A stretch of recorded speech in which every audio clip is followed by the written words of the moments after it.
We provide you the platform to turn your dreams into reality. Give wings to your aspirations with KR Mangalam University. तो जगत गुरु राम भद्राचार्य महाराज ने संत प्रेमानंद को लेकर बड़ा बयान दिया। उन्होंने कहा कि प्रेमानंद महाराज न तो विद्वान हैं और न ही वो कोई चमत्कारी हैं। जगत गुरु राम भद्राचार्य द्वारा संत प्रेमानंद महाराज पर की गई इस टिप्पणी को लेकर ब्रजवासी समाज, साधु संतों की इनकी अलग अलग प्रतिक्रियाएं अब सामने आ रही हैं। आप ही सुनिए।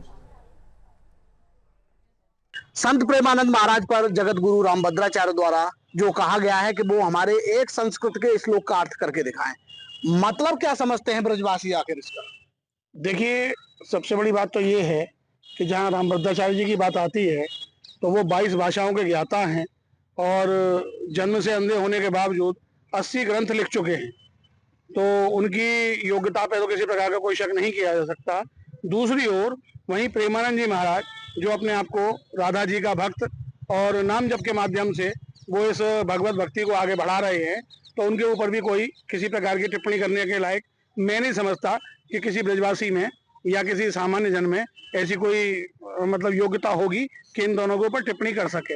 हाँ, इसको विषय को इस तरीके से समझा जा सकता है कि क्लास में बहुत सारी क्लास हैं, बहुत सारे बच्चे हैं, वो हम लोग हैं और ये लोग पता चला कोई किसी सब्जेक्ट में प्रोफेसर है और कोई प्रिंसिपल है। महाराज जी, जिस तरीके से लगातार लोग सोच रहे हैं और कह रहे हैं कि राम भद्राचार्य जी ने जिस तरीके से कहा है उन्हें नहीं संतों को एक दूसरे के बारे में टिप्पणी करनी चाहिए, आखिर आप क्या सोचते हैं इस मामले को लेके? बस ऐसा ही जैसे कोई एक घर है, उसके दो बड़े भाई हैं और वो आपसी बात है, या घर में जैसे कोई राजगद्दी की राम जी का ही प्रसंग ले लो कि ना तो राम को राजा बनना है ना भरत को ये अभिलाषा है, लेकिन बात सिर्फ दशरथ जी और कैकेयी की थी कि दशरथ जी चाहते थे कि राम राजा बने और कैकेयी के कान भरने पर भरत जी को कहा कि भरत को बनाओ। ये एक दूसरे को श्रेष्ठता दिखाने के लिए। ये बताइए, तो आप ये देखिए हमारे मंदिर की कितनी मर्यादा है कि चप्पल जूते पहन उतार करके पवित्र होके ओ महापवित्र साहब आई अभ्यंतरा शुचि, फिर हम जाते हैं और चर्च में जूते पहन के जाओ। तो कितने ऐसे धर्म हैं जो सनातन को नहीं मानते, उन पे कोई कुछ नहीं बोल रहा। लेकिन यहाँ तो भद्राचार्य जी प्रेमानंद जी के बारे में कह रहे हैं, यहाँ तो आपस में ही साधु संत। ये तो राम भरत की बात है। दो कहते हैं ना, जब दो टीचर एक दूसरे से बात करें, गणित इंग्लिश वाले या संस्कृत विज्ञान वाले, तो स्टूडेंट का कोई अर्थ ही नहीं है बात करे। भाई ये तो उनकी दोनों की बात है ना। दिनेश जी, आप लगातार विरोध कर रहे हैं, किस तरीके से देख रहे हैं साधु संत एक दूसरे पर टीका टिप्पणी कर रहे हैं? भद्राचार्य जी कह रहे हैं कि उन पर कोई चमत्कार नहीं है और वो मेरे एक श्लोक का अर्थ करके देख रहे हैं। देखिए, राम भद्राचार्य जी अपने आप को जगत गुरु मान बैठे हैं, स्वयं उन्होंने माना है, कभी किसी मंच पे साथ तो कहीं हुआ नहीं है। और रही बात माया मोह की, तो जगत गुरु जी राम भद्राचार्य जी इतने माया मोह में डूब चुके हैं, अपने भतीजे को उन्होंने राजगद्दी सौंप दी कि आज चित्रकूट में, अयोध्या में, वृंदावन में इतने बड़े संत भी नहीं है जो रामचंद्र से बड़े हों।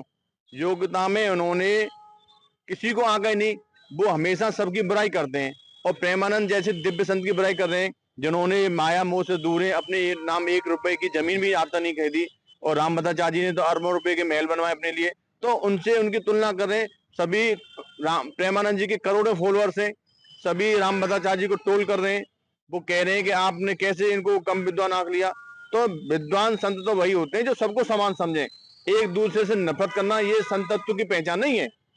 तो क्या लग रहा है, एक दूसरे को श्रेष्ठ दिखाने के लिए ये सारा? हम तो राम भद्राचार्य जी से ही कहना चाहते हैं, आपने प्रेमानंद महाराज जी का अपमान किया, उनसे माफी मांगिए। करोड़ों फॉलोअर्स उनके आपको टोल कर रहे हैं, सभी की भावना दुखी हो रही है। सनातन धर्म में आपस में दो शेर लड़ रहे हैं, तो विधर्मी इसका फायदा उठाएंगे, विधर्मी हंस रहे हैं हम पे, तो ये उचित नहीं है। ऐसे संत की निंदा नहीं करनी चाहिए। जी महाराज जी, आपका परिचय जानूंगा पहले। जी, मैं रास बिहारी शरण निम्बार्क आश्रम से, और मैं इस विषय पे ये कहूंगा कि कोई व्यक्ति कहे कि मैं बिना मेहनत किए रोटी नहीं खाऊंगा, पड़ोसी का मकान तोड़ने लग जाए, तो क्या समाज को बोलने का हक नहीं है, अधिकार नहीं है?